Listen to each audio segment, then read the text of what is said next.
Hello guys, আমি শহীদ। গত ভিডিওতে আমি দাভিন্সি রিজলভের মিডিয়া ট্যাব নিয়ে কথা বলেছিলাম। আজ আমি কথা বলবো আপনাদের সাথে দাভিন্সি রিজলভে স্মার্ট বিন নিয়ে।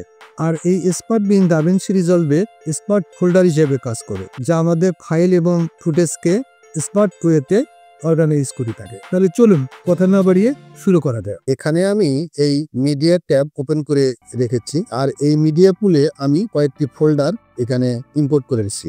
এই ফোল্ডারগুলোর ভিতরে বিভিন্ন সময়ে আমার প্রয়োজনীয় কিছু ফুটেজ এখানে সংরক্ষণ করে রেখেছিলাম, যা আজকে আমি এই টিউটোরিয়ালের জন্য ব্যবহার করব। এখন প্রথম অবস্থায় আমার এই ফোল্ডারগুলোতে যে সমস্ত ফুটেজ আছে, ধরেন এই ফুটেজগুলো থেকে আমার 30 FPS এর, শুধুমাত্র 30 FPS এর যে সমস্ত ফুটেজ আছে, এই সমস্ত ফুটেজগুলো আমার খুব দরকার। আর এই কাজটা করার জন্য অ্যাজ এ বিগিনার হিসেবে আমরা যে কাজটা করি সেটা হচ্ছে, এখানে এই মাস্টারের নিচে এখানে আমরা একটা ফোল্ডার ক্রিয়েট করি বা একটা বিন ক্রিয়েট করি।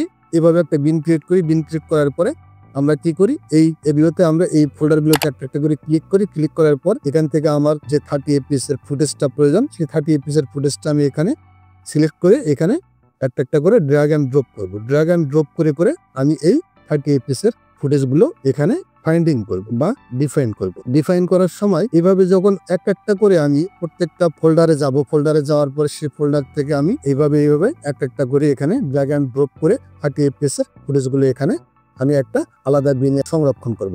আর এভাবে যখন আমি সংরক্ষণ করতে থাকবো, তখন আমার অনেক সময়ের প্রয়োজন হবে, কারণ এখানে আমার অনেকগুলো ফোল্ডার আছে, যে ফোল্ডারগুলো থেকে আমি একটা করে এই ফুটেজগুলো এখানে কি করব, ওই নতুন যে বিন ক্রিয়েট করলাম বা ফোল্ডার ক্রিয়েট করলাম, যে ফোল্ডারটাতে আমি রাখবো। আর এই সময়টা বাঁচানোর জন্য দাভিন্সি রিজলভ খুব শর্ট টাইমে যাতে এই কাজটা আমরা করতে পারি, সেজন্য দাভিন্সি রিজলভ গুরুত্বপূর্ণ ফিচার আছে, যার নাম হচ্ছে স্মার্ট বিন। এই স্মার্ট বিনের মাধ্যমে আমরা এই কাজটা খুব সহজে করতে পারি। তাহলে আমরা দেখব যে স্মার্ট বিন কোথায়। তাহলে সেক্ষেত্রে এই মিডিয়া পুলের আপার রাইট কর্নারে এখানে 3 ডট মেনু যে দেখতে পাচ্ছেন, এই 3 ডট মেনুতে এখানে যদি আমি ক্লিক করি, এখানে ক্লিক করলে এখানে আমি ওই স্মার্ট বিনটা পাবো। এখানে আনচেক অবস্থায় আছে, দেখা যাচ্ছে যে আমরা দেখতে পাচ্ছি যে শো স্মার্ট বিন এখানে আনচেক অবস্থায় আছে, এটা আমরা চেক অবস্থায় রাখবো। এখানে ক্লিক করে আমরা চেক অবস্থায় রাখলে এখানে সাথে এই স্মার্ট বিনটা আমরা এখানে পেয়ে যাব। আর এখন আমার প্রয়োজন হচ্ছে ওই 30 FPS এর ফুটেজগুলো। সেক্ষেত্রে আমরা যে কাজটা করবো, প্রথমত এখানে মাউসের কার্সার এখানে রেখে ডান বাটন ক্লিক করবো। ক্লিক করার পরে এখানে আমরা দেখতে পাচ্ছি যে add folder, add smart bin, sort by. এখানে আমরা অ্যাড স্মার্ট বিনে ক্লিক করবো। অ্যাড স্মার্ট বিনে ক্লিক করার সাথে আমরা এরকম একটা পপ আপ উইন্ডো দেখতে পাবো। এই পপ আপ উইন্ডোর মাধ্যমে এখানে আমরা কি করব, এই ফুটেজগুলো খুঁজে বের করবো। এখানে দেখতে পাচ্ছি আমরা এখানে প্রথমত আমরা নাম দেবো। এখানে নাম দেবো কি, আমার দরকার হচ্ছে 30 FPS এর ফুটেজ, তাহলে আমি এখানে 30 FPS এর নাম দেবো, 30 FPS দিলাম। 30 FPS দেওয়ার পর এখানে আমি যে কাজটা করবো সেটা হচ্ছে যে এই যে মিডিয়া পুল প্রপার্টিস, এখানে যদি এই টিক অবস্থায় না থাকে, যদি এরকম থাকে, তাহলে আমরা কি করবো, এখানে টিক অবস্থায় রাখবো, অর্থাৎ এটা চেক অবস্থায় রাখবো। রাখার পরে এখানে ক্লিক করে আমরা মেটা ডাটা ক্লিপ ডিটেলস এ ক্লিক করবো। ক্লিক করার পরে এখানে ফাইল নেমের জায়গায় এখানে আমরা যেটা কাজ করবো সেটা হচ্ছে যে আমরা যেহেতু 30 FPS এর ফুটেজ খুঁজে বের করবো, সেক্ষেত্রে আমার এখানে শর্ট ফ্রেম রেট, অর্থাৎ ফ্রেম রেট 30 FPS যেটা, সেটা আমি শর্ট ফ্রেম রেট এখানে রাখবো। শর্ট ফ্রেম রেট রাখার পরে এখানে আমি এই যে এই পাশে এখানে আমি ক্লিক করার পর যদি এখানে 30 লিখি, 30তে ক্লিক করি, 30তে ক্লিক করলে অটোমেটিক্যালি সব 30 FPS এর ফুটেজগুলো এখানে আমরা দেখতে পাবো। আর এই 30 FPS এর ফুটেজগুলো অটোমেটিক্যালি এখানে আমরা দেখতে পাবো। আর যখনই আমি এখানে ক্রিয়েট অপশনে ক্লিক করবো, ক্রিয়েট অপশনে ক্লিক করার সাথে এখানে এই 30 FPS নামে স্মার্ট বিন অটোমেটিক্যালি একটা ফোল্ডার ক্রিয়েট করেছে, যে ফোল্ডারের ভিতরে আমরা শুধুমাত্র 30 FPS এর ফুটেজগুলো পেয়ে যাব। এখন এখানে যদি আমরা ক্লিক করি, এখানে আমরা সব 30 FPS এর ফুটেজগুলো পেয়ে যাচ্ছি। এখন কথা হচ্ছে যে এখানে 30 FPS এর ফুটেজগুলো আমরা পেলাম।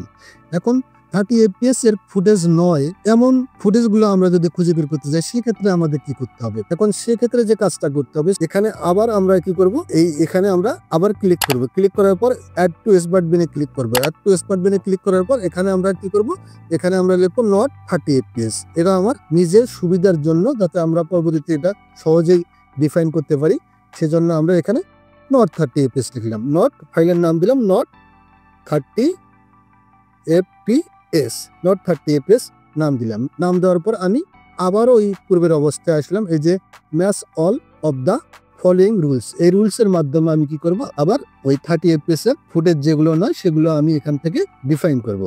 ডিফাইন করতে গেলে এখানে আমাকে আবার ওই মিররটা ক্লিক করলাম, ক্লিক করার পর ফাইল নেমের জায়গায় এখানে আমরা ফ্রেম রেট দেবো শর্ট, অর্থাৎ যেখানে আমরা শর্ট ফ্রেম রেটে ক্লিক করলাম। ক্লিক করার পরে এখানে এর আগের বারে এখানে ছিল ইজ, এখন যেহেতু আমি 30 fps এর ফুটেজগুলো চাচ্ছি না, সেক্ষেত্রে আমার এখানে কি করতে হবে, ইজ নটে ক্লিক করলাম। ক্লিক করার পরে এখানে 30 fps দিলে, এই 30 fps সিলেক্ট করলে এখানে অটোমেটিকলি যেগুলো 30 fps এর ফুটেজ নয় সেগুলো এখানে আমার এই মিডিয়া পুলে দেখতে পাবো। এবং এখানে যখনই আমি ক্রিয়েট অপশনে ক্লিক করবো, ক্রিয়েট অপশনে ক্লিক করার সাথে সাথে যেগুলো 30 fps এর ফুটেজ নয় সবগুলো এখানে আমি পেয়ে যাব। যেমন দেখা যাচ্ছে এখানে 23.976, এখানে দেখুন 29.970, 25, আবার 59.940 এবং 23.976 এই ফুটেজগুলো এখানে অটোমেটিকলি DaVinci Resolve এখানে ফোল্ডার আকারে নট 30 fps এর এখানে DaVinci Resolve সংরক্ষণ করেছে। এবং পরবর্তীতে যখন আমি কাজ করার সময় আমি কি করব,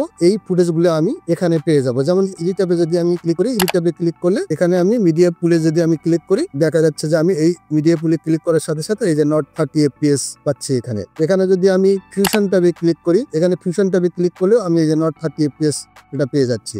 এখানে যদি কালার ট্যাবে আমি ক্লিক করি, কালার ট্যাবে ক্লিক করলেও আমি এখানে কালার ট্যাবে ক্লিক করে আমি মিডিয়া পুলে ক্লিক করার পর দেখবো এখানে এই যে নট 30 fps।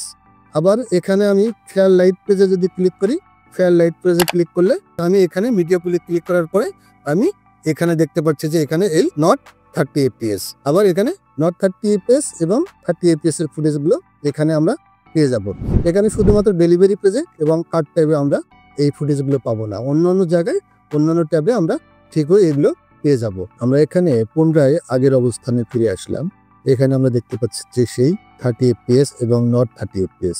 এখন আমরা দেখবো যে এই যে 30 fps এর যে ফোল্ডারটা তৈরি হয়েছে, এই ফোল্ডার থেকে আমরা বিট ডেপথ অনুযায়ী কিছু ফুটেজ এখানে বাছাই করব। সেক্ষেত্রে আমাদের যে কাজটা করতে হবে, এখানে রেখে মাউসের ডান বাটন ক্লিক করবো। ক্লিক করার পর এখানে এডিট অপশনে যাবো। এডিট অপশনে গেলে এডিট অপশনে ক্লিক করার সাথে সাথে আমরা এই পূর্বের সেই পপ আপ উইন্ডোটাই এখানে পেয়ে যাচ্ছি যা 30 fps অনুযায়ী।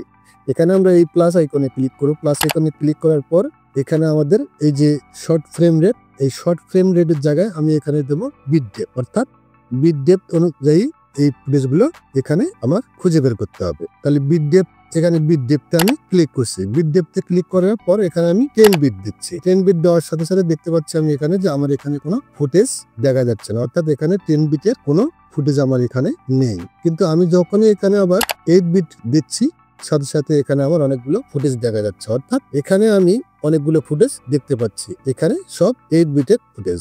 এই অপশনগুলোতে, এই অপশনে এখানে প্লাস আইকনে ক্লিক করে করে আমি এখানে একটা একটা করে অপশন অনুযায়ী এখানে বিভিন্ন রকমের যে অপশনগুলো দেখতে পাচ্ছেন আপনি, frames, video codec, static in, duration, start frame, in frame, এইভাবে প্রত্যেকটা অপশনে রেখে আমি এই ফুটেজগুলো এখান থেকে বাছাই করতে পারবো এবং বাছাই করে আমার ইচ্ছে মতো আমি এখানে কাজ করতে পারবো। আবার যদি আমার প্রয়োজন না পড়ে সেক্ষেত্রে আমি কি করব, এখানে এই মাইনাস অপশনে ক্লিক করে করে এখানে আমি এটা রিমুভ করে দিতে পারবো। এভাবে স্মার্ট বিন আমাদেরকে ফুটেজ বাছাই করার ক্ষেত্রে এই কাজটা করে থাকে এবং যা আমাদের এই এডিটিং ওয়ার্ক ফ্লোর জন্য খুবই গুরুত্বপূর্ণ এবং আমাদের সময় বাঁচানোর জন্য, একজন এডিটরের সময় বাঁচানোর ক্ষেত্রে DaVinci Resolve আমাদের এই অ্যামেজিং ফিচার দিয়ে সহযোগিতা করেছে। তাহলে আজ এ পর্যন্তই। আগামীতে আমি DaVinci Resolve এর অন্য কোনো বিষয় নিয়ে আপনাদের সামনে উপস্থিত হব। সে পর্যন্ত ভালো থাকবেন, সুস্থ থাকবেন। আল্লাহ হাফেজ।